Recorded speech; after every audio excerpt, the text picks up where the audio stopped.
Greetings, salutations, and good morning, sports fans. What's going on a Hump Day Wednesday morning? Thanks for waking up with us here inside the Findlay Hyundai Studios. It's The Drive. We are the local sports team on the radio station. We talk all things local, and we are so local that Paul sent himself, Tara sent herself up to the Utah Mammoth game last night to get a vibe for the new Tusky Mammoth mascot and the Utah Mammoth environment at home for the new season. They were hosting a divisional rival in the Colorado Avalanche, and Paulie, the game did not disappoint. Tara said it went well. It went well. You made it back safe, too. Made it back safe. My captain over there sitting in the producer chair. Yeah. She does a great job. So we made it back safe in a timely manner, about 4:29. That's slow. Yeah, 4:29. That's pretty slow. No, well, the game went into 4:29 overtime. a.m.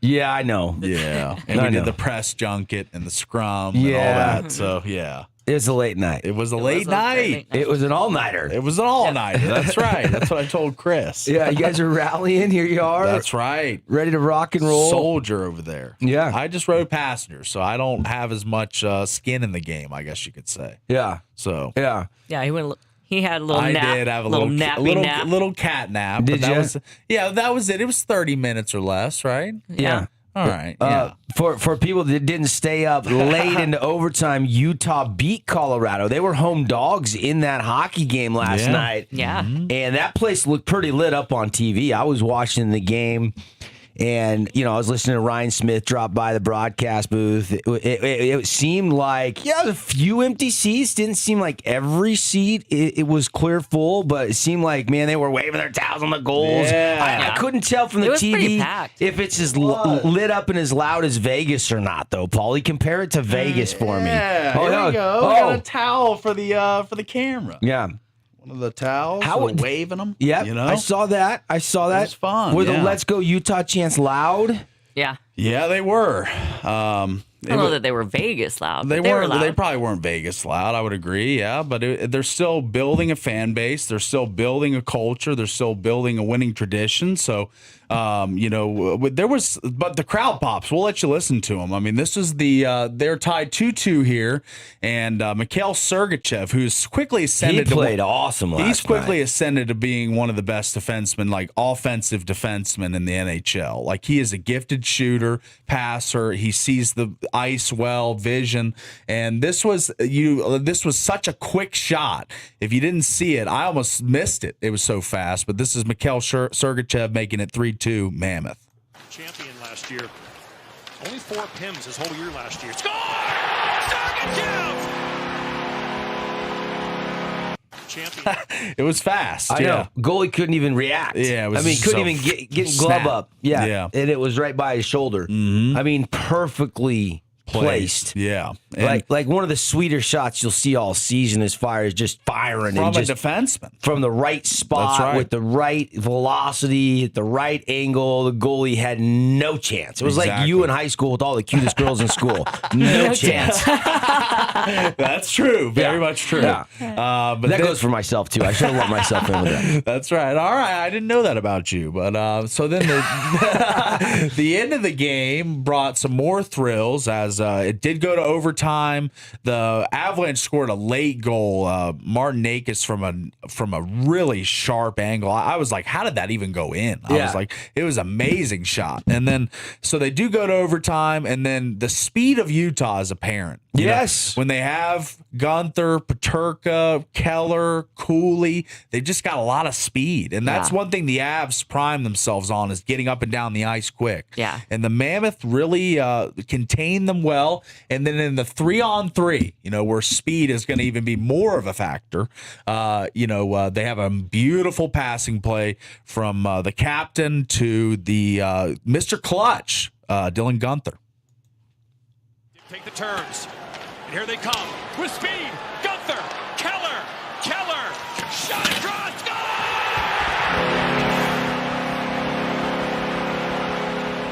It was a scene. It was definitely a scene, I got to say. I mean, Utah from year 1 to year 2, because I went to some games. Tara went to some games last year. And from year 1 to year 2, just seeing the fan base, the team construction, they've won 4 in a row. They've won 4 in a row, all at home. Well, people are picking them to go to the playoffs this year. Yeah, that's right. And I think those assumptions, those leans, those kind of reading the tea leaves I think it's time to get on early, like a future to make the playoffs, something like that. I think you get it at a good price because I don't think the word's out league wide and by the books wide yet. I think it'd be a nice little thing to take a shot on. I think they will make the playoffs. I told Tara that on the way home. I said, I have a feeling that this team will be playing home playoff games at the Delta Center. Yeah, and we didn't do like our NHL extravaganza. The season sneaks up on you in the middle of football season, and September, October, we're just loaded and packed. But I think I would have probably took a flyer on them making the playoffs. I thought they were good and competitive last year. I thought they made some better moves in the offseason. They were very active. Yeah, they were. Very active in the offseason. Mm-hmm. They didn't get a Mitch Marner type name, but they got names and they've got better and they've filled in holes and they've built this roster. And I think people and players, listening to Ryan Smith talk about how, he's like, I didn't know we needed this, but we had the Jazz and the Knights together, have like a big lunch together at the Delta Center. And I felt like that was not needed, but then I didn't know we needed it, he said. And it seemed like, pros talking with other pros, sharing the same building in the same city.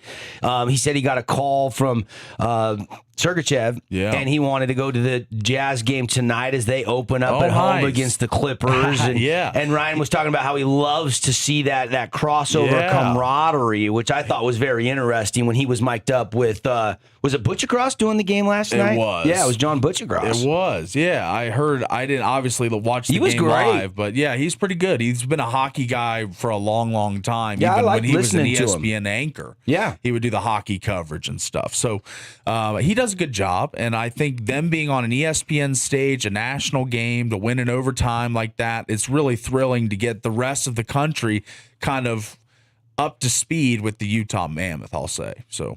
Yeah. And then this was Ryan Smith during the game. So he goes up in the booth. Yeah, this is what I was referring to. Okay, yeah. So he talks about the impact and all that, but yeah, you kind of paraphrased it a little bit, but let's let him say what he had to say.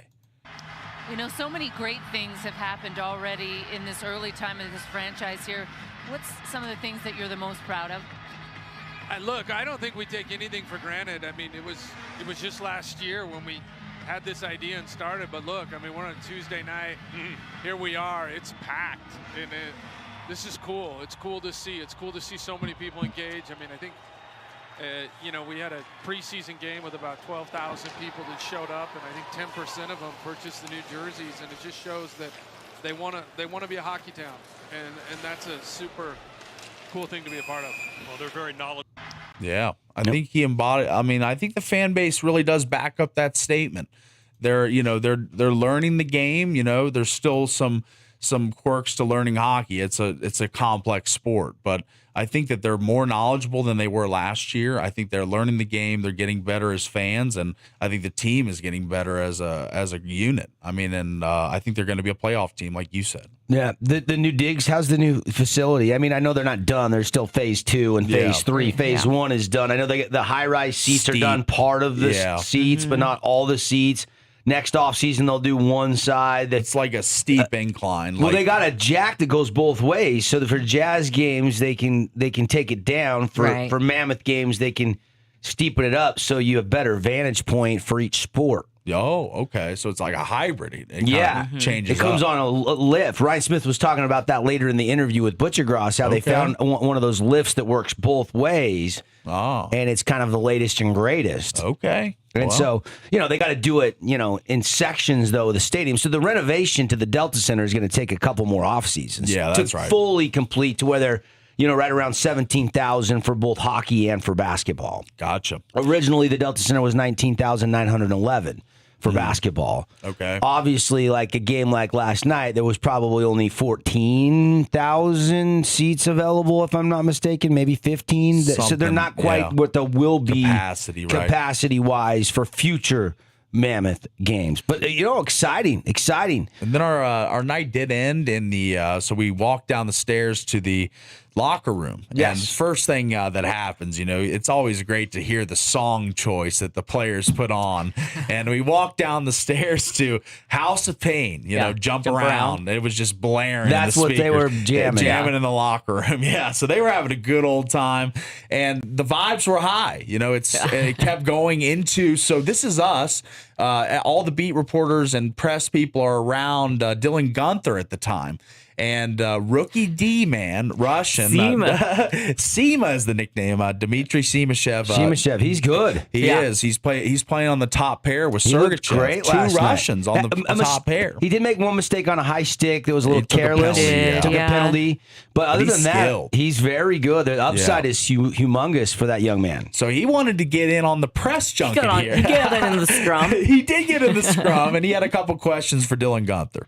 How does it feel to give back to the fans with 4 wins in a row early in the season? It's exciting. I think last year we were a little starstruck from the fans early on, and I know we didn't start out great at home, but we're embracing it now, so it's a lot of fun playing for them. I have a question. What do you think about last goal? What's that? What do you think about last goal? I think it was a good one. I think the pass was a little soft from behind me, but maybe if you were out there, you would have What do you think about 26 number, how he played today? Like good. I mean, he got hit pretty hard and got right back up, so it's the big Russian horse back there. I like how he says, so his English is still coming along, he's just over here from Russia. So he said, how did 26 number play? I loved that. That was great. So good stuff. Yeah, it was fun. It really was a great experience. They couldn't have given us a better game to go to. Yeah. It honestly was a thrilling game. OT winner for the home fans in walk-off dramatic fashion with Gunther scoring the golden goal. And which Tara called, by the way. Yeah, she said Gunther was going to score. She's kind of a Nostradamus when it comes to hockey. Yeah. Man, Nostradamus is sure making a lot more appearances on the show than Astrodamus. Oh, I love it. Love it. Inside joke for those new listeners out there that don't know what we're doing with that one. I said it wrong, and they will not let me live it down. And now it's a running inside joke. Yeah, it is. And but it's his fun. twin brother appears on the show sometimes. He does. One's a great scene. Visionary philosopher, Renaissance man. The other is just some random guy, gambling addict that picks winners. That's right. Yeah. If that's what you were referring to. So that's going on around the water cooler. That's what Paul and Tara were doing last night. It's fun. I got takeout at Kabuto last night, and I thought about you guys. Oh yeah, Thanks. We used. I was like, man, what if Paul and Tara? I'd invite them. Oh wait, they're in Salt Lake. Oh man. So now I got to do Kabuto again. That was convenient. Okay. Because Paulie still hasn't tried one of my new favorite restaurants in town. Marvell got me all excited about it too. Tell me about the meal he gets, the steak with and shrimp, fried rice, and all that. Yeah, he had a great spread. You can't order it like Said he to make orders sure to it, get though. the veggies. He told me to get the veggies, and probably rightly so. He was loading up on protein though. He was. Yeah, he's a high functioning elite athlete, and I'm a 32-year-old, couch body. So we're a little different as far as our athletic prowess goes. It was a busy night in the NHL period last night, but for us, you guys saw the best game. Yeah, we did. I mean, there was another overtime game. Edmonton came back and beat Ottawa 3-2. I thought the Kings Blues game went to overtime as well. So there was a bunch of games that went to extra time last night. Yeah. But I think you guys still saw the best game in the NHL and the entire league last night. Yeah. Yeah. It was awesome. Yeah. Especially if you ask Ryan Smith. Yeah. He's definitely high on the You've got to give Ryan Smith a lot of credit. Yeah. Because this came from nowhere. Like buying the Jazz from, the Miller family, promising to keep stewardship of what Larry had built. Yeah. But then taking it a step further and building something else for Utah. That's something Larry would have done. Right. I mean, if you've ever read Larry's book and how much effort and time and the people he had to convince this was going to work and the loans that he had to go get to make all this happen and the risk that he took for him and his family to bring the Jazz to Utah and stay in Utah. There was numerous chances where it was tempting to leave, and he stayed and made it work. And now to see Ryan take over and say, not only am I going to stay here and run the Jazz just like Larry would have wanted and the family, wished we would, I'm going to add another team, another professional team, get them out of Phoenix, where they were dying on the vine, and let's reinvigorate this franchise in a new location with a fan base that's starved for hockey. I mean, think about everybody that comes skis Park City and wants to go to a Mammoth game. Right. This is a town that makes sense. Yeah. Like Phoenix and Vegas, yes, I understand when they first moved there, people said it's not going to work in the desert. These people go out, to the lake surfing. They don't go out skiing. They ski on water, not snow. The Bill Foley is a visionary to bring hockey. Yes. The first professional sport to Las Vegas is a massive venture. But I would still say Ryan Smith bringing Utah its second professional team is a huge feat as well. Yeah. Not quite as monumental as bringing professional sports to Las Vegas. But I think still. it's harder to rebrand than to start from scratch. The Knights were able to blank canvas. Yeah, expansion. What do we draft. want to do with the colors, the schemes, the logo? The Knights, they nailed it. They obviously nailed it. But I think Ryan Smith and his team, with the voting process, the fan engagement, I think they nailed it as well. It's not easy to switch and then get the fans' involvement and go through that process. You could have just picked the Mammoth. Yeah. Instead, they went to the extremes to get buy-in from everybody and make it your team. You voted for the Mammoth. See? Yeah, I did. Yeah. And Tara got the video, but the intro video they do is super cool with the mammoth horns poking through the ice and the players skating through it. Yeah, I've seen that on TV. It was pretty cool. I think I saw it on opening night. It's not as cool as the Knights theatrics with but it's something. But it's still pretty cool. super cool. If nobody's ever been to a pro hockey game, you would watch that intro and you would still think, that's bad. Hey, that's cool. The lights on the ice and all the whole imagery that they do there. Yeah. And they got brand new lights from the top that shine down every which way, and it just makes for a really good pregame theatrics. Still, a really great show. Yeah.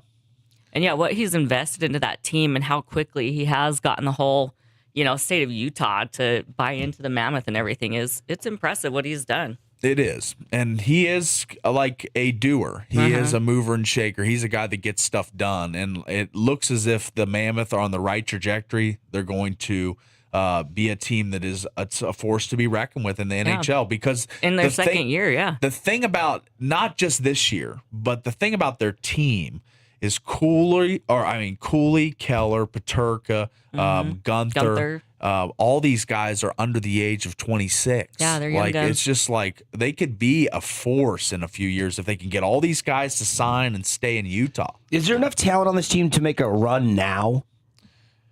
They prove they can maybe compete with the tops, run, right now. What I love about this team is they don't know any better. They're a new. You add these new players, you add a couple free agents, you get your draft picks in, and then you get some other young guys. And these guys all just want to go play. They love the game. They love getting out there for the fans. They have a winning mentality right now. This start is arguably as surprising a start as any team in the NHL. Who's had a better start that you expected versus not expected? And then the Mammoth are right there in both conversations. Absolutely. And Gunther said it in that quote we played when Chimashev crashed the press junket.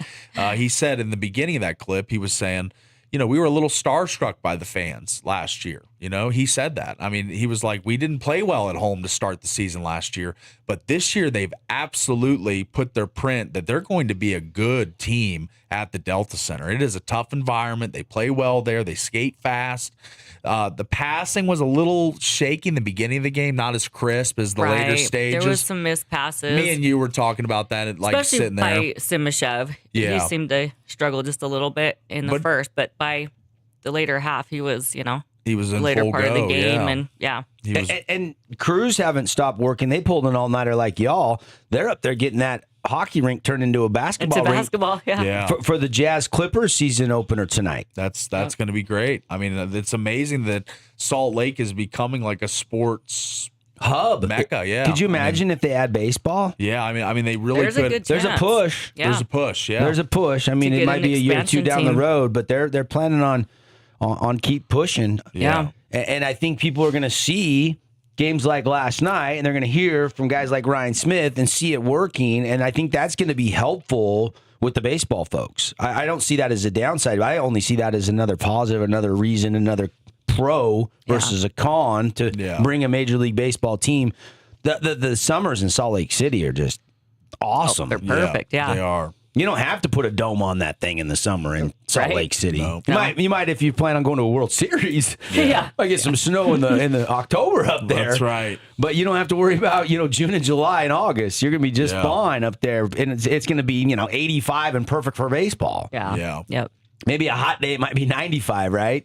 Up there. So we'll see and continue to talk more about how the Mammoth are off to a very hot start. 4-3 overtime win. Just heard the goal, heard the reaction. Well, anything else from the post-game standout that kind of gives you reason to believe this team is definitely on the right track? I would say just the act of that SEMA thing happening, it just shows that the bond with the team, the cohesion, they're all getting along. They're just a one cohesive group, and like the house They're kind of of just pain young, after the game, goofy, they're just having fun, living their best lives. But and I think they will be a team that will be in the mix for that third spot in the Central. You know? They still got the Jets and the Avs ahead of them, of course. And those are going to be good teams all year long. But I still think they could contend for that third spot and a guaranteed playoff bid. So, it'd be awesome. All right, lots more to get to. Off and running, little Mammoth recap from last night. Place was rocking. Mammoth beat the Colorado Avalanche, and there were some Avalanche jerseys in the stands. Yeah, we had some fans. We had a very vocal couple like right across the aisle from us. Like they were just going at it the whole game. Arguing with Mammoth fans? Not arguing with Mammoth, but just being vocal.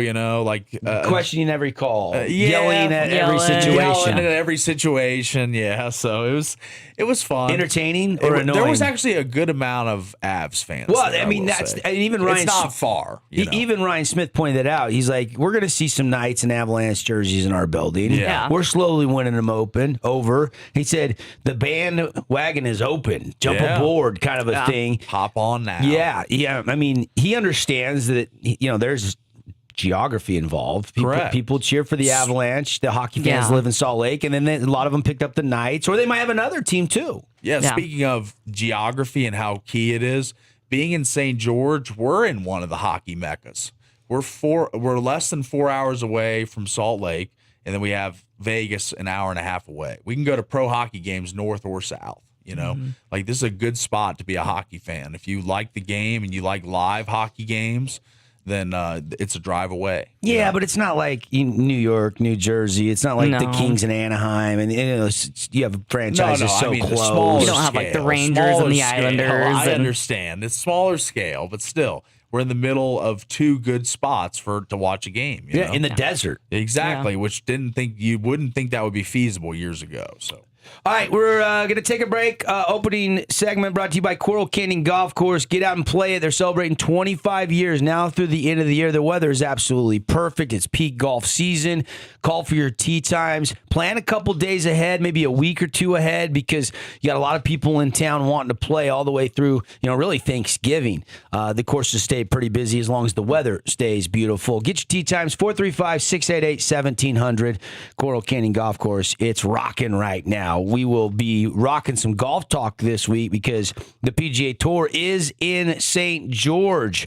Run down the odds for you a little bit with tomorrow, the first round starting. Okay, and the favorite might surprise you just a little bit. It seems like it's pretty wide open by the odds makers with no Rory McIlroy or Scotty Scheffler in the field. The top 4 or 5 guys are pretty even, but I was a little surprised when I saw the odds last night. So we'll talk about that. Also, Jazz season gets going, so we will talk more about the Jazz Clippers tonight.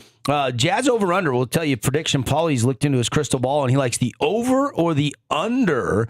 Also, a little bit on the World Series, a little bit on our high school football playoff games. We got 2 games playing playoff football games this weekend. We'll get into that. We've got Desert Hills on the road at Green Canyon. We've got Dixie on the road at Highland. We are actually going to, 3 of us are going to be making the trip up to do that game at Highland.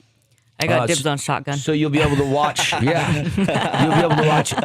And I will drive, Sarah, so you can sleep on the way home and pay back Paulie a little bit. Right? Yeah. Back in a flash. This is The Drive. We're loaded on a Wednesday. Stick with us, everybody.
Hey, not feeling tricky or treaty yet, but we will be 8 days away from some cool things on October 30th, and then 9 days away from good old Halloween. There you go. A big fan of Halloween? Yeah, absolutely. Tara, you a big fan of Halloween? Yeah, I like Halloween. Okay.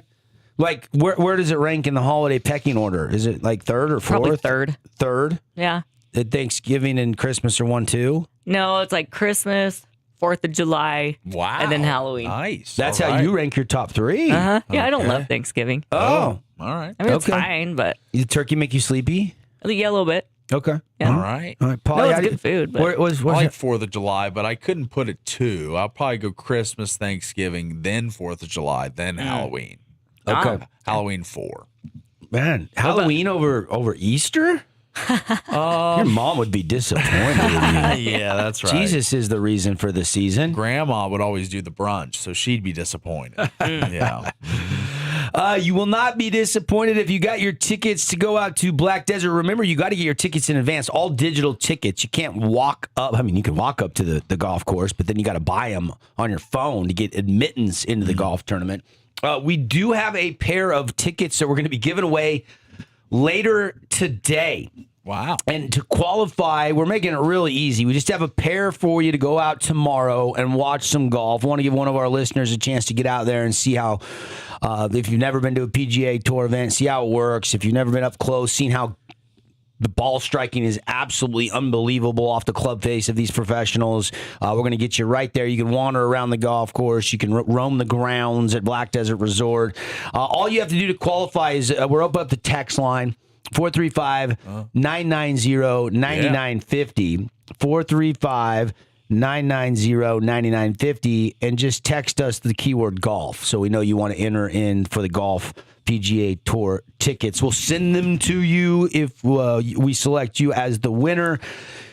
So you can get on out there tomorrow and watch some golf. They'll be teeing it up real early. I think tee times will start before 8 a.m. Oh, okay. Out there as soon as the sun is up. About a sunrise, about 7:35, 7:45 now this time of year, maybe 7:50. I'm sure tee times will start right about 8 a.m. Tomorrow morning. Today, if you wanted to go out for the practice round, Wednesday Pro-Am tee times, they've got a wave of Pro-Am going off all day. It's tee time from really like 8 in the morning all the way till 1:30, 2:30 in the afternoon. There's going to be Pro-Am going on, so you can see some of the players playing practice rounds. There'll be some amateurs out there too, but a great day to go out there. Merchandise tent will be open. Get some swag. It won't be as big a galleries today on a Wednesday. If you want to take your kids out, get some autographs.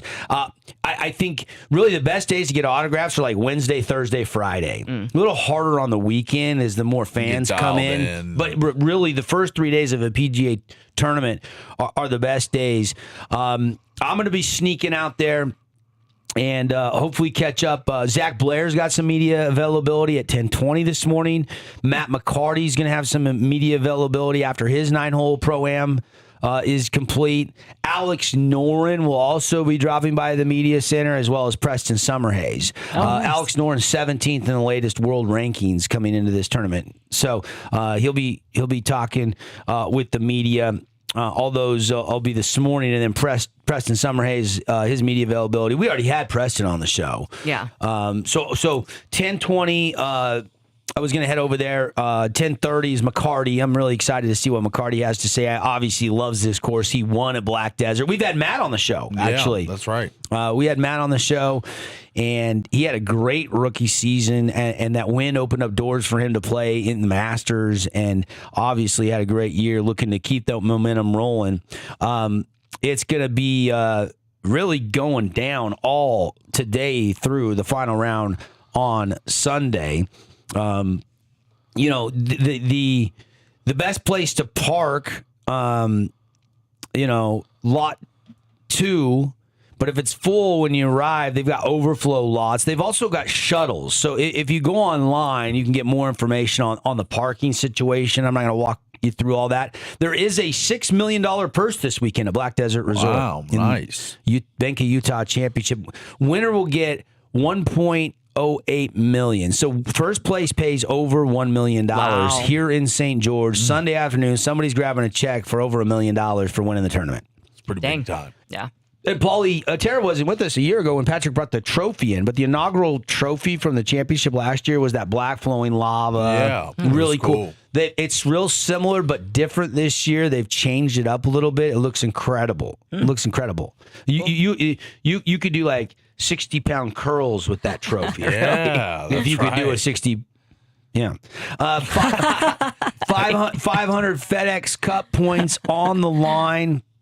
If you go to bankofutahchampionship.com, if you go to BOU Championship, Bank of Utah Championship, that's their Instagram account. If you want to keep tabs on everything, you want to see the pictures from the weekend, you want to see the golf course popping. at BOU Championship. That is the official Twitter for the tournament. bankofutahchampionship.com, the official website where you can get tickets. You can go to blackdesertevents.com too. That'll redirect you to get tickets as well. If you want to see about the resort and you want to dinner plans, you can go to blackdesertresort.com and you can see let's go to Latitude for lunch when we get there, and let's go to Basalt for dinner after we watch golf. If you want reservations for any of that, you can. Going to be exciting. As for the odds, Paulie, you kind of know some of the names in the field. We've talked about them as, we've been hearing people opt in, and now that we're the week of, we know the full field is set. Yeah. Who do you think is the favorite to win this tournament according to the prognosticators? I would say, Utah Championship 2025 favorite? Noren's got to be up there. If he's 17 in the world golf rankings, he's got to be one of the favorites. Yeah, he's up there, no question. All right. Yep. I would think that guy that got left off of the Ryder Cup team, Maverick McNeely. That's would be great my guess. Great guess. He's third best odds. Third. Okay. You will not guess. I won't guess one. Okay. Michael Thornbjornsson. Oh, yeah. I wouldn't have guessed that. Michael Thornbjornsson is the favorite at 15-1. Okay. And then you've got Alex Noren 18-1. Matt McNeely 20-1. Oh. And then from there, Kurt Kitayama 21-1. Davis Thompson, Rico Hoey 22-1. Davis Thompson 23-1. Kevin Yu is 23-1. Jason Day is 34-1. Oh, wow. Yeah. So if you like good. Day to play well on this golf course, getting Jason Day, who's won a major championship, he's won a bunch of times on tour, you get him at 34-1. Luke Clanton, rookie, that just got done playing his college golf, made a run at the national championships, unbelievable, played in the Masters, the U.S. Amateur. This kid is in the field. He's 40-1. This kid is really, really talented. Remember that name. If you haven't heard of Luke Clanton, you might want to go watch him hit some balls at Black Desert. He could be one of the next big things coming into the game of golf, just getting out there on the PGA Tour. Some other guys, other names. Emiliano Grillo is 44-1. Ryan Gerard, 43-1. Pearson Cootie, 45-1. Christian Bezuidenhout is 35-1. I skipped over Bezuidenhout. What about Max Homa? Where's he on? Max Homa is 59-1, almost 60-1 to win this tournament. Max hasn't, if you haven't been tracking it, he's playing a little bit in the fall because he didn't really play that great last year. He's playing in the wrap round. He's playing some events because he needs some points because he didn't have a great year and he wants to keep his status. And so there's a little bit of a theory and a method to his madness. Cameron Champ is 50-1. Doug Gim is 50-1. Lee Hodge is 50-1. A lot of guys right in that neck of the woods. Where's Sneaky Sneddy? Great question. Great question. He's down the list a little bit, isn't he? Okay, he's man. sneaky. That's But why he's he's down the sneaky, list. yeah. He'll sneak up on you. Well, and so He's is the dark horse. So is Sahith Theegala. When I saw it, Sahith, I like Sahith. Theegala is a big name in golf. Yeah. You know, if you guys watch the Netflix series Full Swing, if you saw I love that. Sahith, I mean, he's I mean, this guy is unbelievable, right? He's very, very talented. He is 61-1. Wow. Oh, wow. Okay. That might be worth So five. like Day 34-1, Theegala 60-1. I mean, those guys. A guy that had a top 20 last year, Rio Hustune. If I'm saying that name correct, I was looking at the leaderboard from last year to kind of see the name. Steven Yeager played really well. Took second last year. He's 67-1. Wow, he took second, so he obviously played the course well. Yeah. $10 to win 690 on him, I think is a pretty solid wager. You know, Taylor Montgomery, who's out of Las Vegas, 90-1. Who'd you ask about? Sneaky Snedeker? Yeah. Yeah, he's obviously real sneaky. Why don't I He's don't hiding from you? I must have missed him because I'm not seeing him on my list. Okay, well, I've got names just popping off the screen at me right now, and I'm not locating Snedeker. If I find it, I'll pass that on. Joe Highsmith played well last year in this tournament. Made the cut. I know that. I can't remember what place he took. Hold on. Let me pull up the DraftKings one. But Joe Highsmith, man, he's like 150 to 1. And this is a guy that made the cut and played the course pretty well last year. So, I mean, it depends on, it's so hard to pick the winner in golf, right? You got 100 plus NASCAR, guys. It's so hard. Well, at least NASCAR, you only got 40 guys, 40 drivers entered in a race. Brant Snedeker is plus 20,000. 200 to 1. 200 to 1. Wow. He's really going to sneak up on people if he wins this one. Yeah, I was going to say, he's not. I might put a bet on him. There you go. Snedeker hasn't won in a while, but you got to remember he had that rare surgery. He was out of the game for 2 years on medical leave. He finally found a surgeon to do the surgery. The surgeon didn't want to do it at first. Brant had to ask him and fly in, and I almost plead with him to please do the surgery. I want to try to fix my body so I can continue my career. And this surgeon, I think he was in Nashville. I read the whole story. This is probably a year ago. I was reading about all this when he was just mounting his comeback, because I'm a Snedeker guy. You are. They finally agreed to do the surgery, and he has been relatively healthy since then. It's kind of a miracle. Like this surgeon, it's a really risky technical surgery that nobody wants to do. It's not. I think it had only been done once before with not great results. Wow. This guy was tentative to do it because here's a pro athlete approaching him and just saying, "No, I want to do this," and there's a lot of pressure that comes with that. Yeah, I could go back. Sure, for him. probably had a sign as, I won't sue you if you screw up. Waiver. What do they call that? I don't know, prenup almost, like a prenup. Is that a prenup with your surgeon? I don't know. Sounds real similar. Right. I'm joking. Folks, ladies, I'm joking. I'm totally joking. So, fired up for the Bank of Utah Championship. Who will take home that beautiful lava trophy at Black Desert Resort? Again, tickets are on sale, but if you want to win a pair, we only have a pair for tomorrow. We will give those away today, probably this afternoon. So get those texts rolling in. If you want to win a couple tickets, you've got some time on a Thursday to go out even for a couple hours and check it out for free. Text golf to 435-990-9950. Text keyword golf 435-990-9950. We'll do a random drawing later today, and we will text an email or text your tickets to you right to your phone, so you can accept them and use your phone to get in over there at Black Desert, and it's gonna be a lot of fun. You guys, what days you guys going out? I'm going Thursday for sure. Thursday for sure. Yep. Right after the show. Yeah, I'm going to be out there a little bit today. I'm going to be out there tomorrow a little bit, and then I'll be out there on Sunday. That's kind of what I'm planning on doing. So Friday we've got to go up and do the Dixie Highland football game. We will be traveling to bring you Friday night playoff football. We're going to have the link up on the fansportsnetwork.com, just a programming note here, for the Desert Hills Green Canyon game. We checked with our friends up at Cache Valley Media. They're going to cover that game. Send us the link. So Thunder fans, if you can't make it up to Cache Valley, you'll be able to watch. The link will be up on our website. And then we're going to go up and do the Dixie Highland game for you with our crew. So a lot of fun on a Friday. Then Saturday, of course, I'm going to be driving in the homecoming parade. I'm going to be out in Hurricane at a grand opening of the new Skyview townhomes.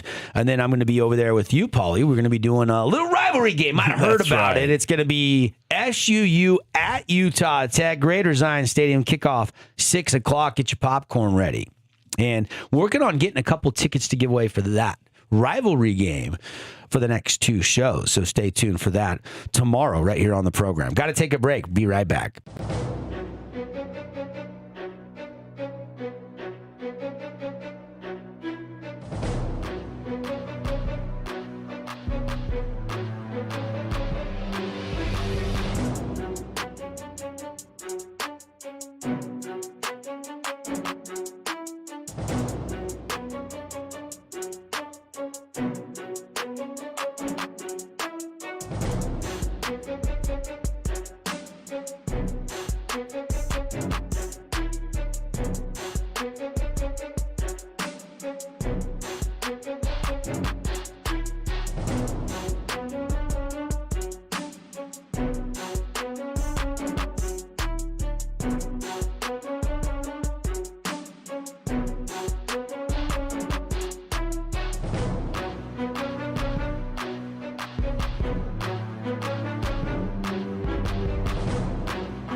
Oh, man, we are loaded on a Wednesday. Welcome back. Show today brought to you by Game Day Men's Health. Game Day Men's Health. Guys, listen up. They're offering free testosterone tests, continuously helping you look and feel your best. It all starts with knowing what your T levels are.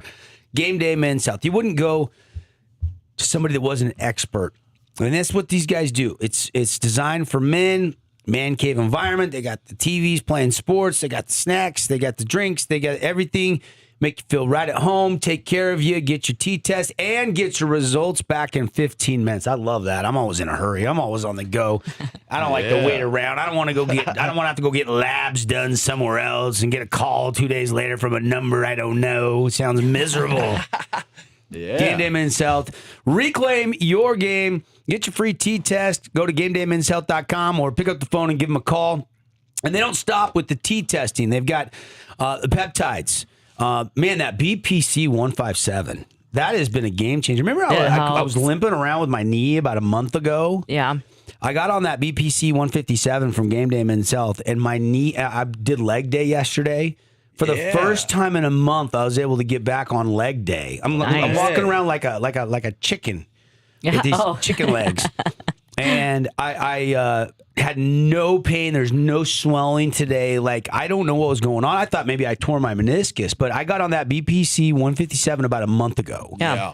And my knee was really bugging me. And 30 days later, my knee's not bugging me anymore. And that's the only thing I've done differently. I did take it easier and skip leg day for a month. But I didn't want it to inflame up and get worse. So I'm not a spring chicken anymore. I just got chicken legs. So Game Day Men's Health, give them a call. I digress. 435-265-4223 if you want to get your free testosterone test.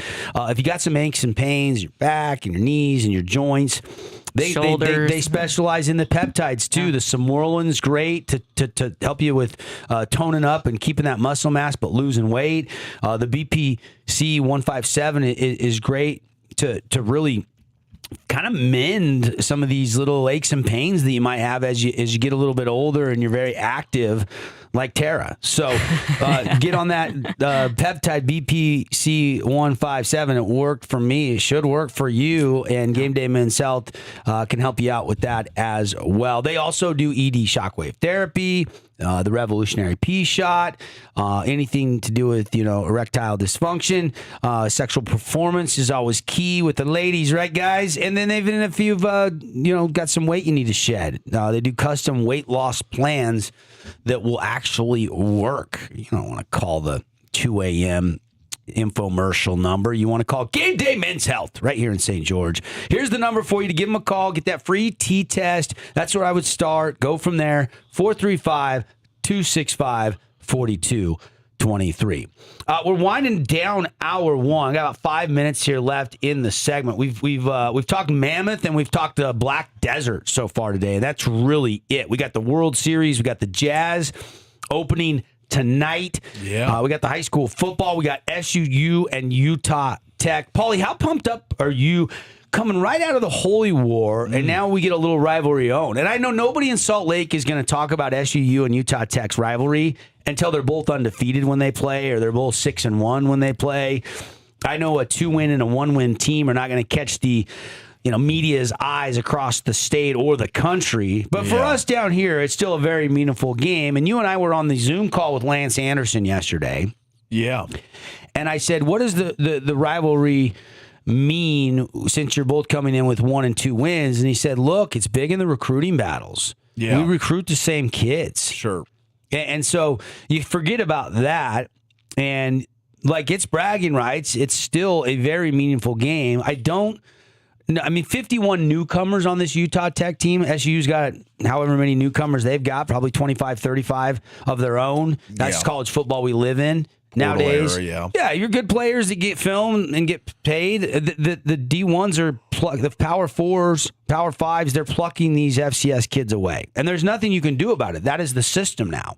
So you go to a school like SUU and Utah Tech and you put up eye-popping numbers in tackles or interceptions or rushing yards or receiving yards or passing yards. Joey Hobart. You go in the portal, you're going to get NIL money. Yeah. And the FCS schools are going to continuously get rated. It's like, oh, we need a safety. Let's go look at the FCS film and see what safety pops to us and fits our scheme, and then let's go get him. That's how it works. And there's nothing you can do to slow that down. That is the system. There's no so But it goes all the way to the top. It's not just FCS.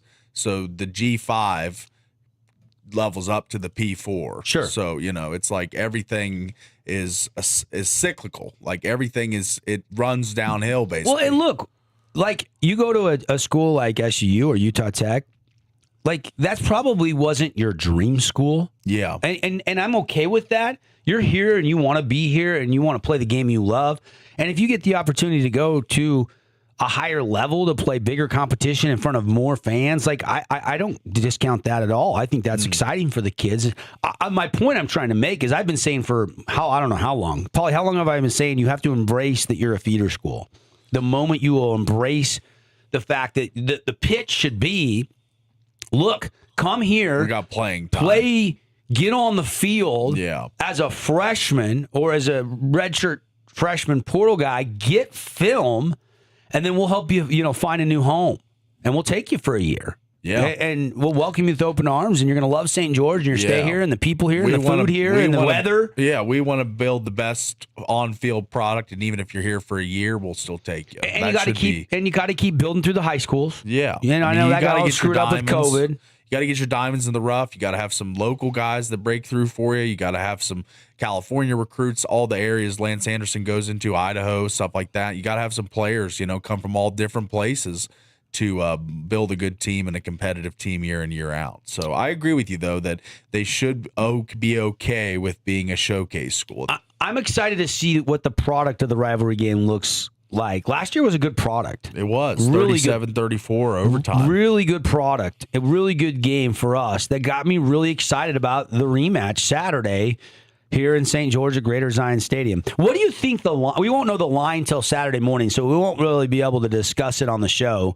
But what do you think the line will be? Do you feel like it's 2-win SUU team? They just beat the 13th ranked Abilene Christian. They were 13th ranked in the country. So I got to believe the T-Birds might be a slight road favorite is my lean. Yeah, I would think so too. Like maybe 3.5, 4 maybe. I think we're on the same guessing gauge there. Yeah, I mean, just because they beat Abilene, that's a good win. But it's been otherwise a tough year for SUU. So I think obviously Utah Tech's got 1 win. SUU's got 2 wins. They're both. But it's the same thing for SUU as last year. They lose close games to really good teams. They're not getting blown out. I mean, look how they had a 7-point lead at halftime on number 3 Tarleton State with their backup quarterback playing. They did. But they also didn't play a Utah and Arizona State. I know. They played mainly FCS teams. They played FCS ball this year for the most part. So. Ranked FCS teams. That's right. True. Same as Utah Tech. Yeah. The schedule was not easy this year, even though they didn't have the big money game. Yeah. Now, Utah Tech will open at BYU next year. Yeah. And there'll be a little bit of a payday there. Not much as you'd think. It's not like going and playing Alabama. Yeah. Maybe $500,000 probably to play that game. But you can bus it. You're only staying one night. It's not that expensive comparatively speaking. You're not chartering a jet to fly to Georgia and getting no money. Yeah. So that's nice. All right, we'll continue to talk battle for the axe. I call it the feud on 15. Paulie likes the Red Rock rivalry. I mean, call it what you want. Red Rock Rumble. That's Bruce Buffer. That's copyrighted, buddy. Hour 1 in the books. We'll be back. Hour 2 coming up on the drive from the Finley Hyundai Studios.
Rocking into hour 2, baby. Here we go. It is the drive from the Finley Hyundai Studios. Get on over there. They got some cool stuff happening. 0% on the Tucson.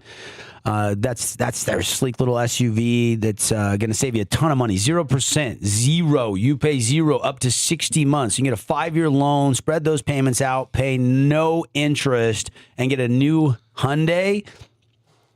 Comes with that Hyundai Assurance Guarantee. Woo-wee. Or want to step it up with that new Palisade, new body style. They now have a hybrid, great-looking 7-passenger SUV. Maybe you're not a minivan mom. You want the SUV look. Those things are pretty affordable, starting in the mid-50s for the new body style or the hybrid. I think a couple thousand more, but you save at the pump over the life of the car. Go check it out. They've got. I know our friends at Coney Country are doing a remote over there on Saturday. They're going to be giving away jazz tickets. Jazz tickets. We have donated the Fan Sports Network jazz tickets to Coney Country to give away to one listener. That'll be Saturday afternoon, I think noon to 2. They'll be over at 1 to 3, right in that neck of the woods. If you want to win some jazz tickets to next Monday's jazz game. Of course, the Jazz open the season tonight. We'll get to that in a minute. But last night, the NBA tipped off, and the Thunder capped off a championship ceremony in OKC with a huge win. Shai Gilgeous-Alexander sunk a pair of free throws, and they win 125-124 in double overtime against Kevin Durant's Rockets last night. Durant actually fouled out late in that game guarding SGA. Elsewhere, the other opening night game, Jimmy Butler dropped 31, and that led the Warriors to a 119-109 win over the LeBron-less Lakers. No Bron last night. Action continues today. 24 more teams will begin their quest for the Larry O'Brien Trophy, including the Jazz Clippers tonight in the season opener from the Delta Center. You ready for some hoops, Paulie? Yeah, absolutely. Ready to go. Yeah. There are some teams a little bit banged up. Knicks are banged up before the start of the season. Josh Hart and Mitchell Robinson will not play tonight against Donovan Mitchell and the Cavs. I guess Hart's got some lumbar spasms, and Robinson's been out with workload management. The big cat, Karl Anthony Towns, is questionable tonight, so I don't even know if he's going to go. That kind of puts a damper on the Knicks start of the season. Other news, Dodgers-Blue Jays battle in Toronto for Game 1 on Friday. Hype is around the World Series. Certainly not as much hype as if it would have been for me if the Mariners would have made it, but still, nonetheless, it is the World Series. And I don't know. I haven't really decided who I'm picking or who I'm rooting for yet. Paulie, have you determined who you like in the 7-game series? You had the Dodgers from the start. That was your pre-playoff pick, so you're probably going to stick with your pick, I'm assuming. I'll stick with them. Yeah. I think they're going to. They're going to be minus 220, minus 230 to win the series. Heavy favorites to win it all. They're loaded. I think there's a chance the Blue Jays could surprise them, though. Remember the stat I told you yesterday? The 4 past matchups where a team has swept and another team went 7 and they met in the World Series. The Rust versus Rust. Rust. The 4 instances we had, history says the team that went to the 7-game series won all 4 times. So there's that little wrinkle that maybe makes you go, and then you look at the Dodgers pitching rotation, and you look at Shohei Ohtani, and you look at Mookie Betts, and you just start looking at Freddie Freeman, and you're like, this team is just absolutely loaded. How could Toronto ever beat them? And yet something tells me Toronto, man, that team gutsy, and they hit it. I like the Dodgers pitching better than I like Toronto's pitching, though. I mean, really, the Mariners had to live and die by the long ball against Toronto, and that was kind of it. So, by the way, there was a coaching hire the last 24 hours in baseball. Kurt Suzuki is the new LA Angels manager. Wow. Former catcher. Suzuki. Yes. He spent 16 years as a catcher. He retired just in 2022. So 3 years out of retirement, basically, he is now a manager of a big league team. Played for a lot of teams. He has no professional coaching experience, though. It's not like he started coaching immediately and has been there with the program for 3 years. He just all of a sudden is the guy. Yeah, kind of like, isn't Boone similar? in New York. I don't think he had any coaching experience. Came right out of playing into the managerial Well, role. not right out of playing, but I got bored in retirement. Yeah, I think I just wanted the job and got it. So I don't know. I mean, I think sometimes it is trendy to hire a former player and see how he does. They can connect to the players on the roster, and I think better than others. So I think it's a good hire. The NFL has upheld the 1-game suspension for Broncos linebacker Dre Greenlaw. 1-game suspension.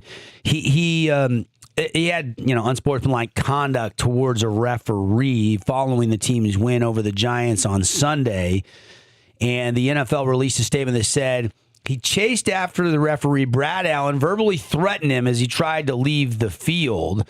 And so now Greenlaw's got to sit out all week in practice and loses out on a game check in the amount of, are you ready for a 1-game suspension? He loses out on $192,778. Wow. Almost $200K he will not get paid. Ouch. He only played 21 snaps in his season debut, which was with Denver Sunday. That was the first game he's been healthy to play. Yeah. I know he's had injury He had 6 problems. tackles. Yeah. Former 49er. Mm-hmm. Did you see what your boy Russ was tweeting about Sean Payton? No, I didn't see. I haven't been keeping up with Dangerous Wilson. Yeah, so he said he's been on the Pine. I don't really check the Twitter for backup quarterbacks. Yeah, this is a Giants. I just want to make sure this isn't a New York Giants QB number 3. I want to love like Jesus. That's definitely Russ. Oh yeah. Separation is in the preparation. Yeah, it was. Oh geez, wow! Right as I try and. Oh, here it is. Classless, but not surprised. Didn't realize you're still bounty hunting 15 plus years later through the media. The little emoji with the sunglasses and the laughing emoji, hashtag let's ride, and the laughing emoji again. So it's in response to. Well, Sean Payton and Russell Wilson never got along. I know they never got along, but like there was a match that was put to the powder keg just the other day by Sean Payton, and it was because Peyton got rookie Jackson Dart instead. That caught Wilson's attention. Classless, but not surprised. Didn't realize bounty hunting through the media. Wilson was responding to comments made by Peyton after Sunday's game, which the Broncos won 33-32 with a thrilling fourth quarter comeback. Interesting. Yeah, they're trolling each other. Yeah. Let it go. I have great respect for the Giants organization, Peyton said. I spent 4 of my early years there coordinating a Super Bowl, a first game in the stadium before 9/11, close with the Mara family and Tisch family. They found a little spark with that quarterback. I was talking to John Mayer not too long ago, and I said, we're hoping that change would have happened long after our game, referring to Dart. Yeah. So he was hoping he was going to see Russ in Denver. Yeah. But he didn't get him. So, and he was given and that's everything not, he could handle. That's not the only organization that's been critical of quarterback play or another, because you saw what Woody Johnson said, right? I did not. Owner of the Jets, Jets, criticizing, not happy with how the team is playing. He said Tuesday the decision to change quarterbacks is completely up to Aaron Glenn, who's likely going to bench Justin Fields for Tyrod Taylor. The Giants have praised Glenn's efforts for turning the team around, but placed a lot of blame on their quarterback, Justin Fields. He said it's hard to win when a quarterback is playing with a rating like Fields is. Yeah. He also said he likes and respects Aaron Rodgers, but he doesn't miss anybody. He's already moved on from Aaron Rodgers. It seems like Aaron Rodgers is doing good in his new situation. So he was asked if he misses Aaron Rodgers because the Jets are the only team in the NFL without a win right now. Yeah, that's rough because... And Aaron Glenn is like, man, I had it good with Dan Campbell in Detroit right now. Oh, this sucks. I mean, he's dealing with what Robert Saleh and every other Jets coach is trying to do, is turn that organization around one stone at a time, one specket of sand at a time. I mean, they've got a mess with the Jets. And there's some talent on that roster, too. I mean, Garrett Wilson is a stud. Yeah, they got some players. Breece Hall is a really good running back. If you had a better offensive line and you could actually get a lead, you could actually showcase his abilities. So I would agree. Yeah. I got one more bonus ball. Texas A&M became the first SEC football program to receive a $50,000 fine from the conference Tuesday for violating its policy on players faking injuries in games. Texas A&M was found in violation of NCAA's playing rules governing feigning injuries for a play in the fourth quarter of the Aggies' 45-42 win at Arkansas on Saturday, in which defensive back Tyreek Chappell sat down on the field to stop play after the ball had already been spotted. Yeah. They're starting to like step in here. I mean, this has been $50,000 fine. Yeah, not much, but still, it's something to get your attention that you can't do it anymore. And like this has been happening forever. People have been faking cramps, falling down, doing that stuff, and it's just I like that the SEC is actually levying fines for teams that do this. So I like this. Yeah. So good headline in my mind. There you go. Of course, your college football roundup. We're getting ready for SUU at Utah Tech Saturday, 6 o'clock, the battle for the Axe. And we'll have it for you on the radio right here on the Fan Sports Network. Rod and Max will have it over on ESPN Plus on the television. Week 9 is getting locked in, number 10 or 11, depending on which poll you look. BYU hits the road to face Iowa State. Tomorrow, Lee Sterling's going to come on. I'm really curious tomorrow when Lee joins us about 8:30 tomorrow, who Lee will take in this game. It's one of the games we'll have him pick for us and our listeners. Move down and point, looks like, to Lee, 2.5. Lee was correct on BYU last week. He had the Cougars over the Utes in the Holy War. He did. Utah back at home taking on Colorado, looking for a bounce back. Utes lost to the Buffs last year in Boulder. Utah State also takes the field this weekend, road game against New Mexico. So those are your 4 matchups. I'm not sure who Weber has off the top of my head. Of course, the Mammoth beat the Avs in OT last night. Yeah, absolutely. A fast start for the Avs. They went up 1-0, but Utah continued to battle, and then they got the 3-on-3 overtime, which is awesome, by the way. Ever since they went to 3-on-3, it's just overtime is so amazing. It's so wide open. Yeah, so much space, and it's just puck possession so vital. And Utah got it and instantly drove down and made an incredible play and scored to win the game. So Dylan Gunther, the hero last night. Nick Schmaltz, Lawson Krause, and Sergachev all scored in regulation.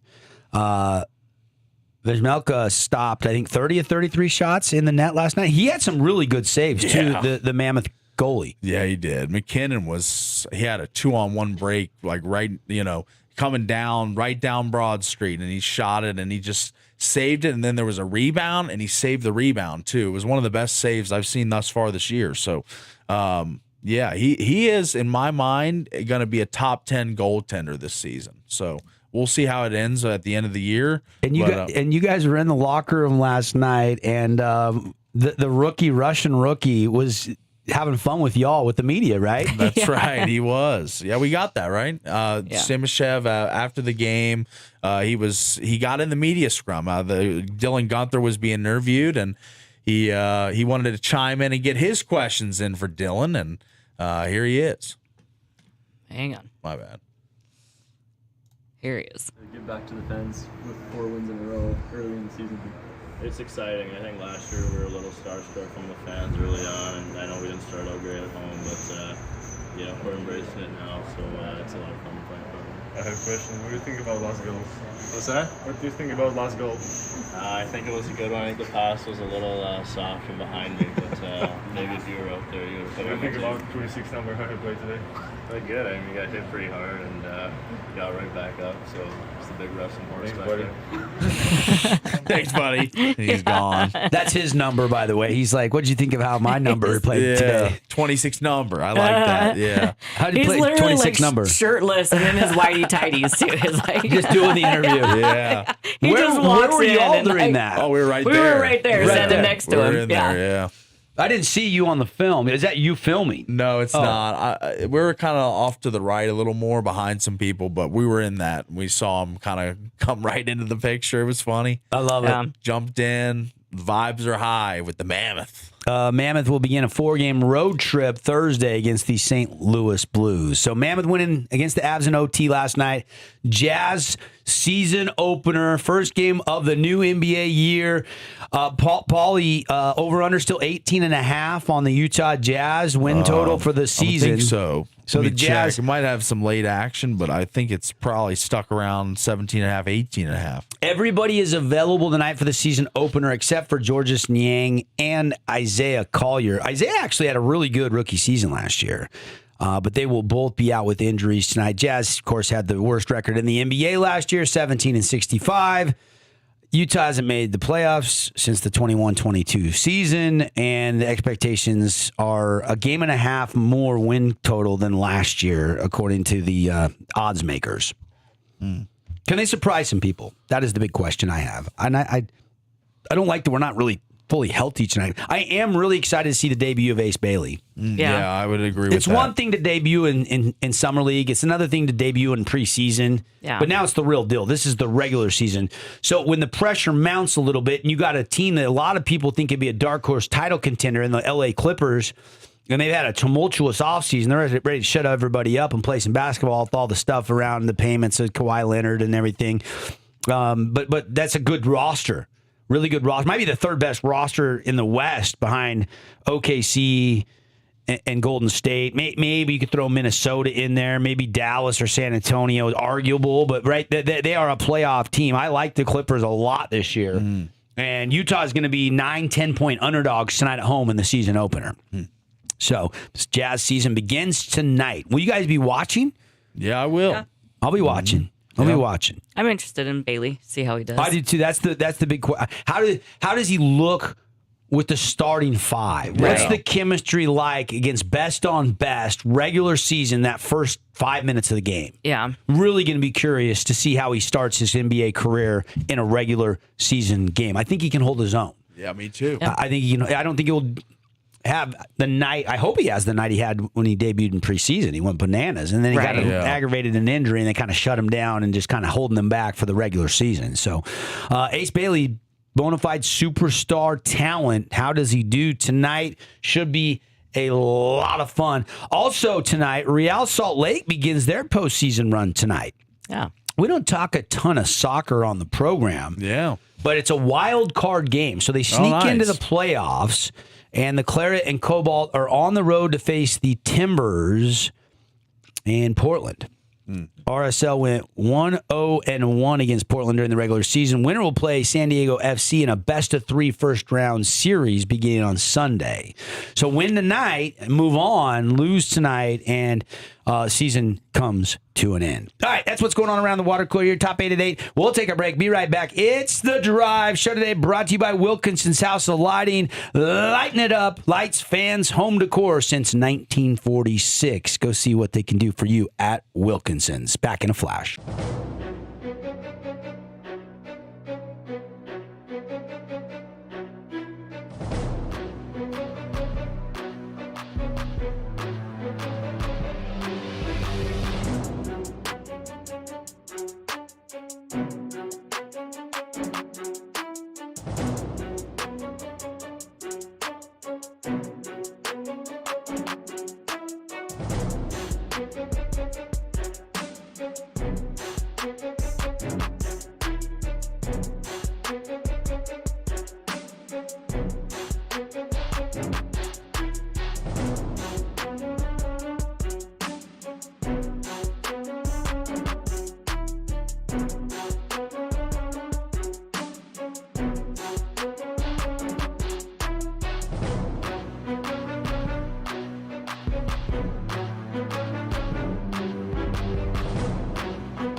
Man, a drink went down in the wrong pipe. There you go. You're fighting. I like pipe. that. You got to have the pipes for the radio. That's right. I took a drink and it went down the wrong pipe. Never had that happen before. No. All right. Just kidding. Happens all the time. That's what she said. Good morning, everybody. It is The Drive. Devin, Tara, and Prediction P. Paul, you going to make a prediction before the end of the show? Yeah, I think I'll have one of those for you. Polydamas. I think it should be Pteradamus. Pteradamus. That could be your new nickname. That's an organic one. I like that. She does know hockey. I have to say that she guided me the right way last night. I must say. Did you take her advice? I did. And did you come out happy? Dylan Gunther, Gunther all that and- stuff. Yeah. So it was good stuff. Good stuff all around, Over? buddy. 7. Yeah, the 7. 7 push. Ah, Yeah. gotcha. All night, though, we were yelling, Gunther, get out there and score a goal. Yeah. It took till overtime to get the did. Gunther goal. Yeah. Hey, but he still got it.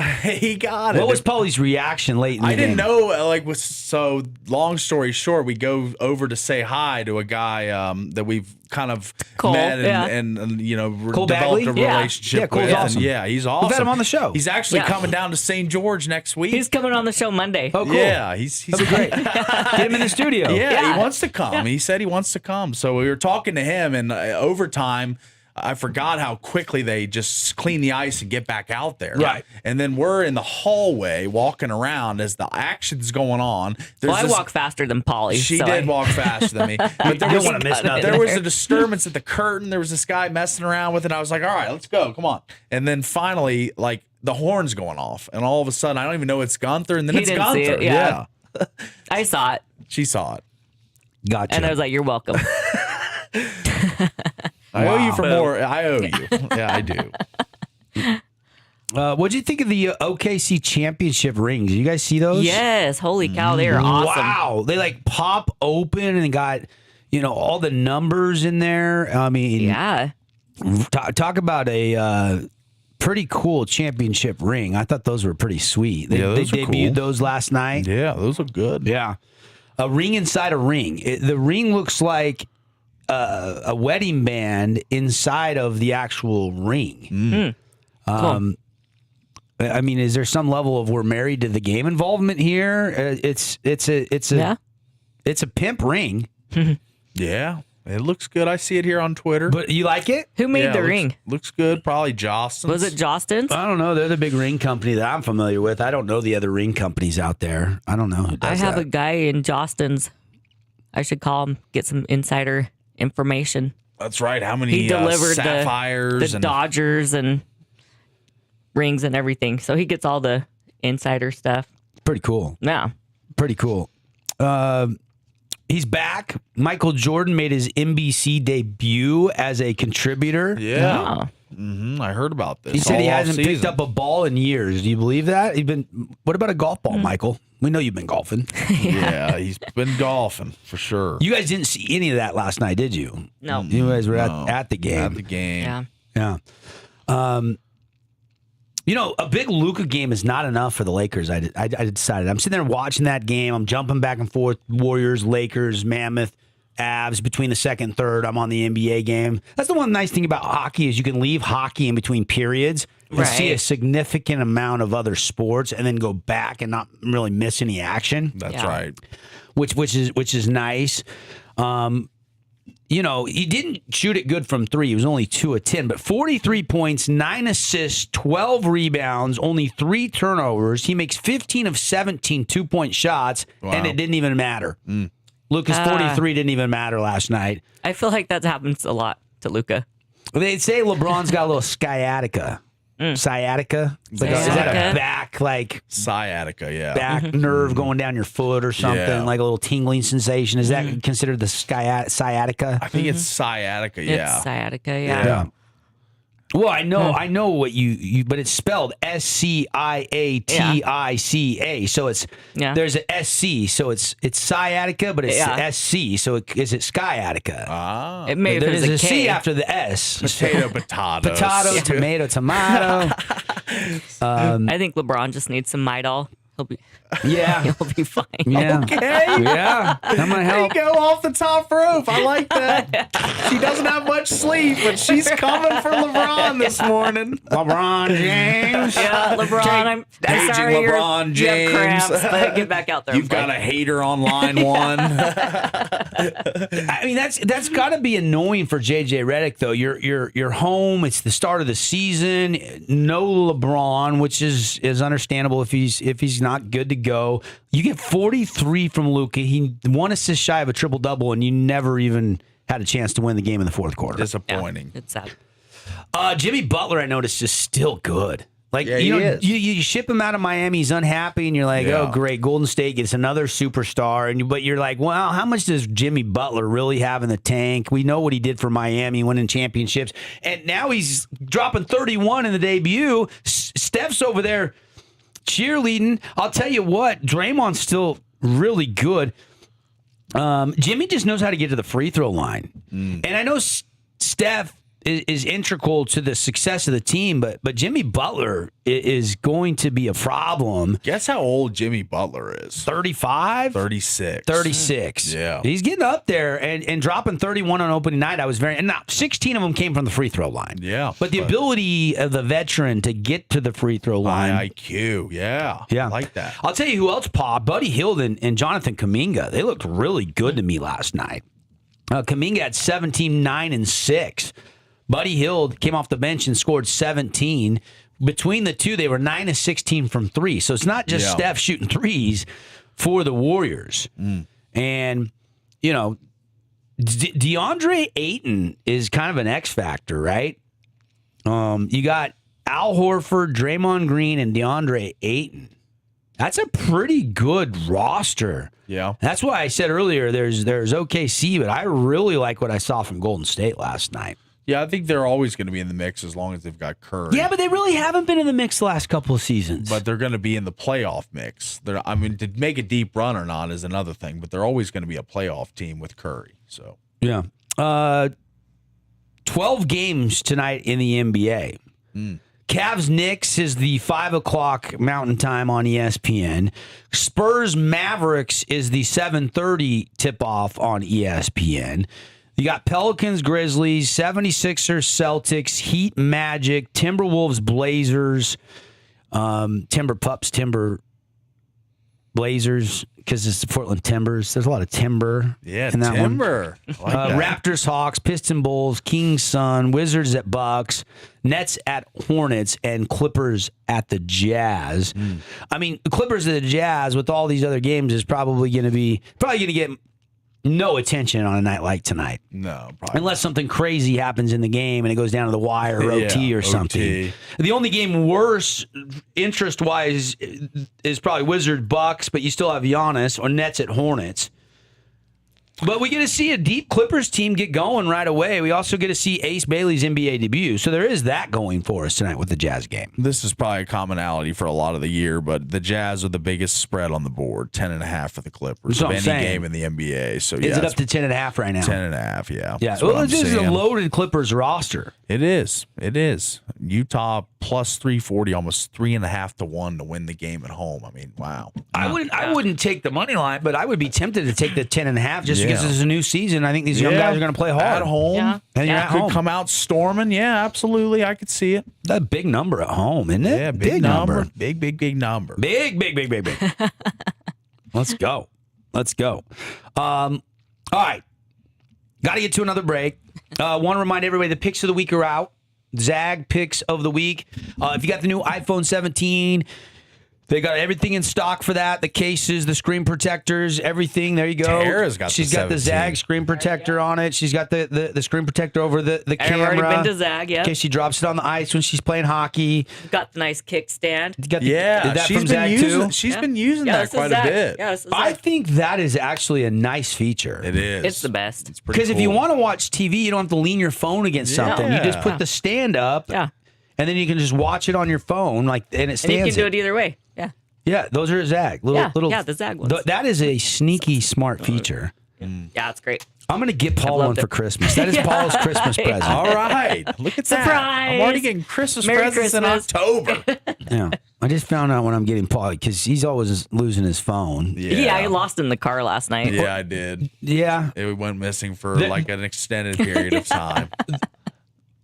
I'm not surprised. I've seen that happen more than on one occasion. And the other thing is I have a big leave behind problem. Like I was leaving her car and like I was walking over to my car the end of the day or the end of the trip and I was like, all right, I got everything. And then she's like, your phone is on the speaker. My phone on the speaker, my wallet's in her car, like Yeah.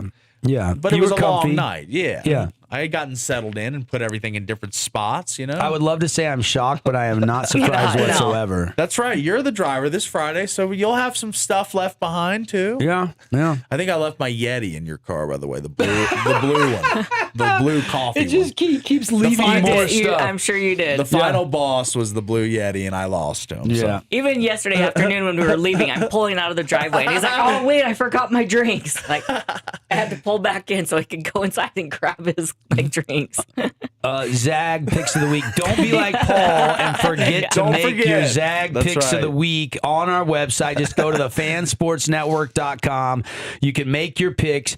We've got the 2 playoff high school games, the Desert Hills at Green Canyon game, the Dixie at Highland game. We got the SUU Utah Tech game, a couple other college, and a few NFL. Go check it out. There's 10 games to pick from. And congratulations to Devin. Great name. Yeah. Devin was our winner. Now, our top 3 get prizes every week. Last week, Devin, let's see, it was Marcus and Robbie. So they were all tied with 8 wins. It came down to the total points tiebreaker. And Devin had the exact score 24-21. Wow. And that's why he gets the first place prize, $150 gift certificate to Zag, $50 to Kabuto Sushi and Ramen Nice, Bar. yeah. So Devin, and it's not me, it's the name. same name. I think it's even spelled the same. Devin S. Last name starts with an S, not a D. No. So congrats to Dev. And then Robbie took second. And then Marcus was third. They all got prizes here to pick up. The new slate is out. Just go to the website, make your Zag picks of the week, and stop by for all your phone accessories, screen protectors, chargers. They got you covered, cases, and little stands that you can put your phone on to watch TV on your phone, like Tara has. Yeah, that's right. We'll take the break while you're going to make your Zag picks of the week at thefansportsnetwork.com and be right back.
Hey, I always got to correct myself when I was wrong. Earlier, first hour, I was talking about the Black Desert Utah Championships out of Black Desert, right? Yeah. And I was saying, hey, today's the Pro-Am.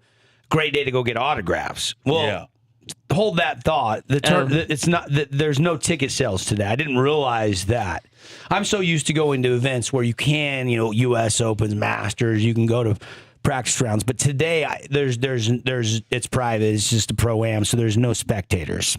Yeah. So I want to correct myself because I was like, hey, today might be a good day to go over to the golf course and grab some autographs. Yeah. Don't do it. Yeah, don't do that because you're not going to get in. Get your tickets for tomorrow. Yes. I did say Wednesday, Thursday, Friday. Those are usually good days. Less fans. Good chance to get the kids some autographs from your favorite tour players with the PGA Tour invading Black Desert Resort. But there are no ticket sales today. Yeah. So got a text. Good to know the Black Desert tournament director listens to the show. Nice. Yeah. We got fans everywhere. High profile listeners, Paulie. And excellent.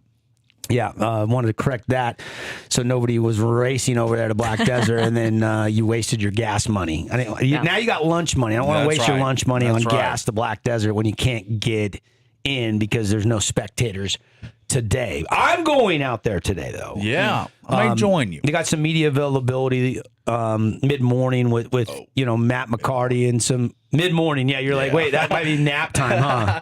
Yeah, I was thinking about it, but I thought it was afternoon. But the only media availability in the afternoon, I think, is about 2:30. Preston Summerhays. Okay. And we had him on the show last week. Yeah. He was great, by the way. Really enjoyed our conversation. And I liked him. Kie Aquino was great, too. He was. Yes.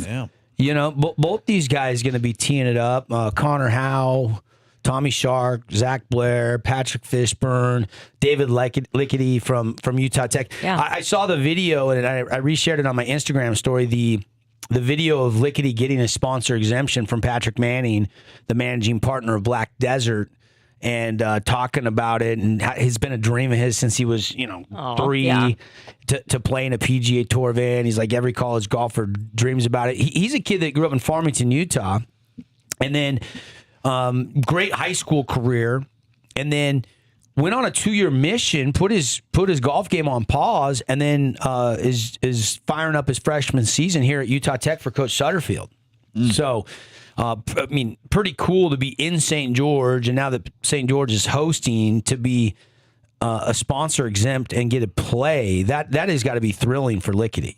And he's just a young kid and a dream opportunity to play in Utah in the Bank of Utah Championship. First tee times tomorrow morning. If you want to get out there from the start, they go off at 7:55. Oh, okay. Wow. Yeah. All right. 7:55. I was saying, sunrise is about 7:35, 7:40. Starts getting light. By 7:55, you're good to go. We're going to tee off. All right. Fresh out there. Fresh tracks.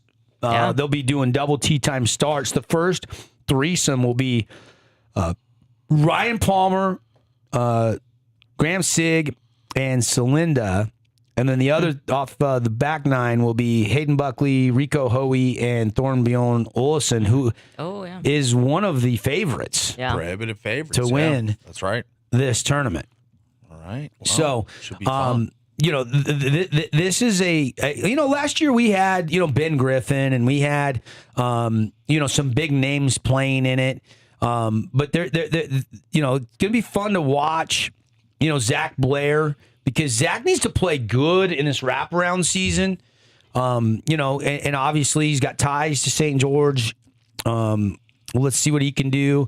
I'm interested to see, some of these guys that are sitting like 150, 160, 170. Anybody that 100 to 170 in the FedEx Cup ranking, those guys got a little pressure on them in this fall season to keep status.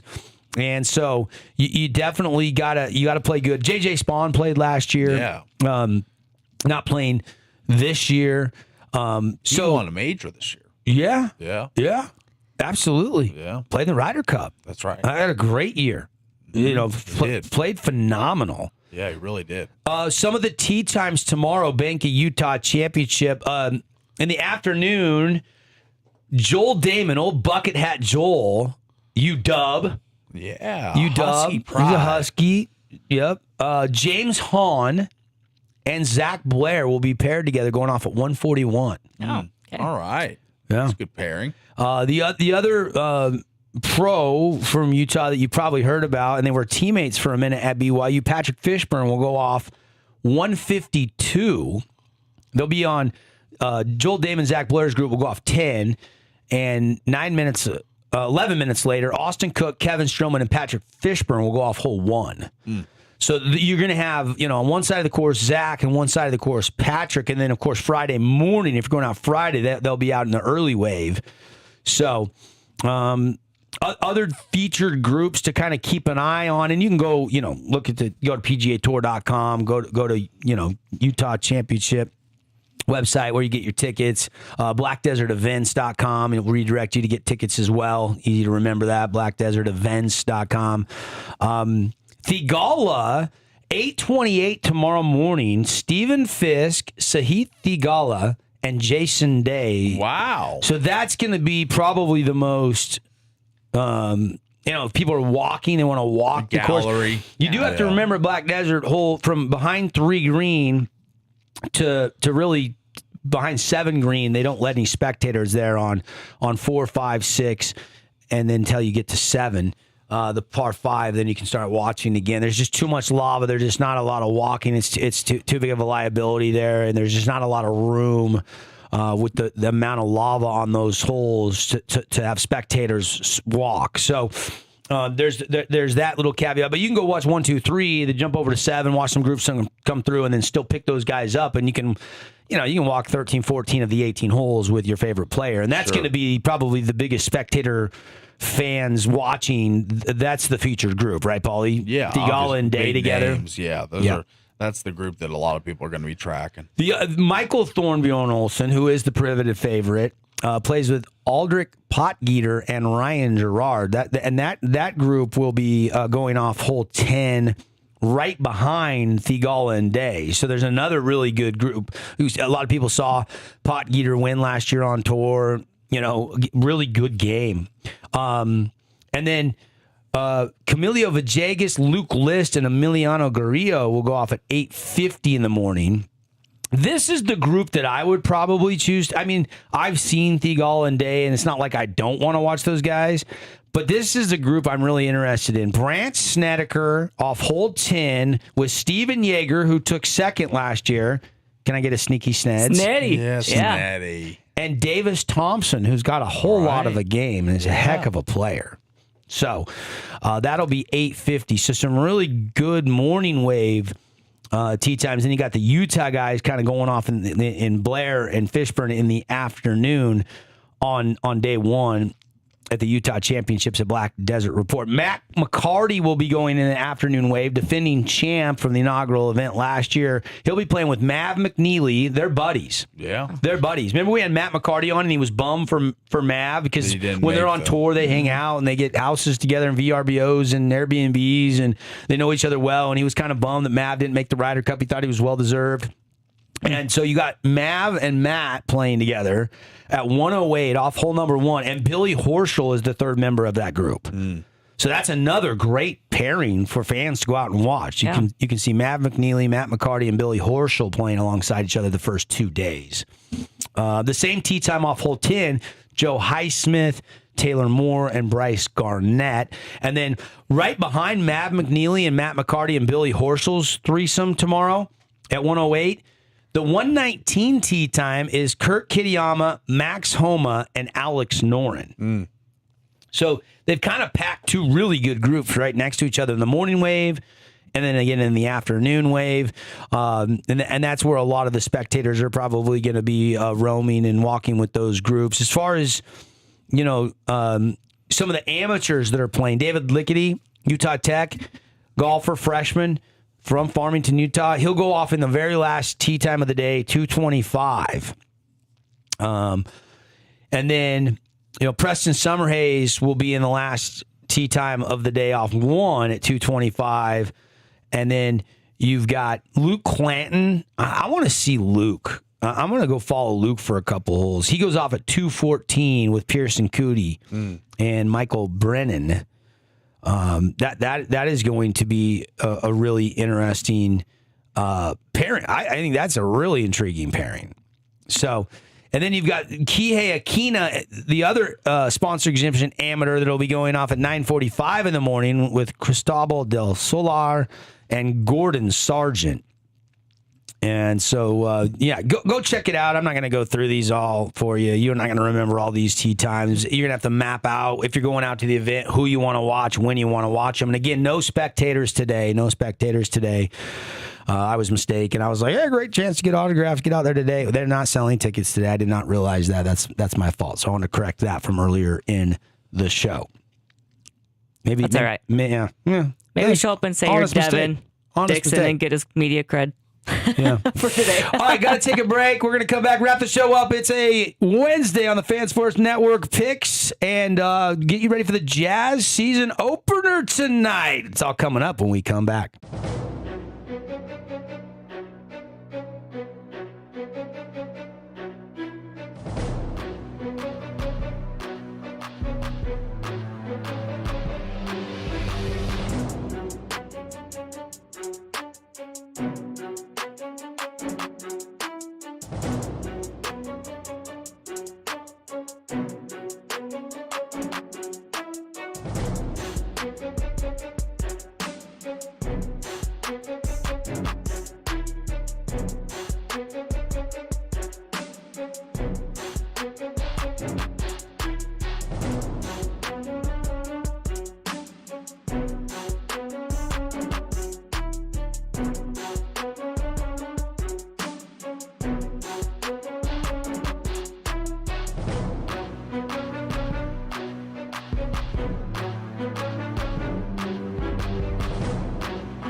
Hey, welcome back, everybody. We are rocking on a Wednesday morning here from the Findlay Hyundai Studios. Thanks to our great show sponsors.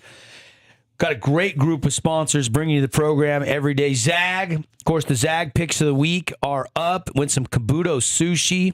If you win the week, congrats to our winners from last weekend. Devin, Robbie, and Marcus were the top 3. Your prizes are ready to pick up. Could be you. Just go to the website, make your Zag picks of the week. They're all up there for you. 10 matchups, a couple high school, a couple college, a couple pro games, and get in it to win it. And Devin will be in the playoff pickoff at the end of the year for the grand prize package. So that'll be a lot of fun. Also, shout out to our other great sponsor, St. George Tent Shop. Get your ride decked out. If you get a brand new car, make sure you can go get it all tinted. It'll look better. It'll be cooler in the hot months here in southern Utah. If you got an older car or a car that needs some paint work, JC at Color Country Custom Coatings is the best in town. He's got a huge discount for you right now. If you do one of those ceramic permanent coatings that he's famous for, you can take advantage of that. That's going on right there, that permanent ceramic coating. You can get $400 off on that for your vehicle. This is a limited time offer. He's been running for about a month or so. So if you're interested in that, look up Color Country Custom Coating or call 678-283-8124. Appreciate Prime IV. Appreciate Wilkinson's TDS, Game Day Mansell. Jimmy John's highlights of the week. Keep those coming in as well. And Coral Canyon Golf Course, all of our great sponsors bringing you the program on a Wednesday morning. I got to give props to Tara and Paul. Went to the overtime Mammoth game last night and made it and beat me to the studio this morning. They're running on fumes. They're fist bumping each other. I missed it. They might need a month before they decide to do that again. Might need a month. I'm too old I think Tara's retired. to go Weeknight 28 hours games. without sleep. Yeah, She might be retired. I hear you. I hear you. Hey, one other announcement. A couple other announcements, actually. Join the Fan Sports Network on Halloween for the Findlay Auto Trunk or Treat. It'll be on the Volkswagen, the Kia, and the Subaru lots. We'll have trunk or treat spread out. We're expecting 500 to 700 kids. We're going to have tons of candy. It'll be 2 to 4 o'clock. So right there in the afternoon, once the kids are out of school on Halloween early, you'll have them in their costumes. Come on over, get your trick or treating started at the community trunk or treat at Findlay Auto. Paul, you're too old. You can't do that. For our older audience that maybe doesn't have kids but wants to be festive this year, October 30th, Thursday night, Kabuto is doing a Halloween dress-up contest. All right. You can finally get Kabuto. That's right. Let's meet there and do the contest. And karaoke. Oh, okay. He's a hits guy. I'm a hits guy. That's right. I know all the hits. I will be there if you promise to sing. Wow, that's a lofty promise. Yeah. I will not be there then if he promises to sing. I've heard him Tara's sing. out. I've heard him sing. I'm not going. No, I'm kidding. Wow. I heard him sing all night last night. I don't 8 know. hours worth. If we that place might be packed at this point. Her memory's fudgy because she's tired. The other thing going on October 30th is the Back Nine grand opening of that new location, indoor putting green, all the full swing bays to practice your golf game. We're giving away a ghost bag, a TaylorMade driver, closest to the pin, long drive contest. We're gonna have a little games and treats for the kids, hot cocoa. It's gonna be fun. And the Fan Sports Network on October 30th will be live there. So maybe you can swing by the grand opening of the Back Nine, then head over to Kabuto for some karaoke on next Thursday. That'll be a week from tomorrow. Yeah. So heads up on a couple of fun things that we're part of around town. All right, Jazz Clippers tonight. Here we go with the season. We'll all be watching Jazz 10.5-point underdogs. I will take the Jazz to cover that. Yeah. I don't know if they win and beat the Clippers. Eternal optimist. It's the largest spread of the night, but the Jazz are at home. They got a bunch of young guys. They're going to be hungry. Ace Bailey's debut. And I think the Jazz can hang with the Clippers. All right. I think that's too big of a number for a season opener Too big on of the a road. number, you say. All right. Well, I don't feel too confident on the confidence meter about that. I would not bet the farm, but Okay. $20 for funsies, sure. Yeah, the funsies. That's right. Plus 10.5. Just got to keep it close. That's to right. win the I bet. think I can kind of get behind that. I won't lock it in, but I'll say Clippers I like that idea, the lean. And look, Isaiah Collier and Georges Niang are out. We don't know what the rotation is going to look like, but we know it's going to be filled with young players. We shipped off all our veterans for the most part. Kevin Love and Lowry Markkinen are the two veterans on this team now. Yeah. And so Georges Niang is probably considered a veteran.